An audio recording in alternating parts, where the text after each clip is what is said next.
172واں دن پاک کلام میں سے پڑھیں گے امثال کی کتاب اس کا 15واں باب 11ویں آیت سے لے کر 20ویں آیت تک۔ جب پاتال اور جہنم خداوند کے حضور کھلے ہیں تو بنی آدم کے دل کا کیا ذکر؟ ٹھٹھا باز تنبیہ کو دوست نہیں رکھتا اور داناؤں کی مجلس میں ہرگز نہیں جاتا۔ خوش دلی خندہ روئی پیدا کرتی ہے، پر دل کی غمگینی سے انسان شکستہ خاطر ہوتا ہے۔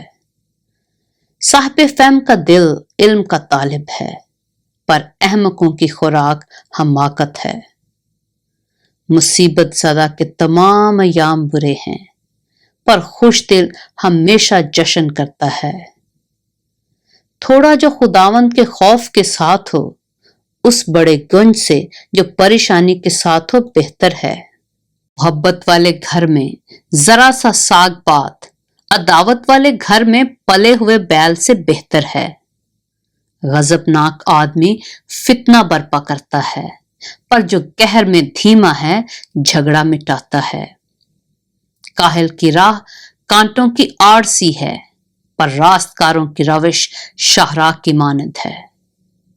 دانا بیٹا باپ کو خوش رکھتا ہے، پر احمق اپنی ماں کی تحقیر کرتا ہے۔ پاک کلام کے پڑھے اور سنے جانے پر خداوند کی برکت ہو۔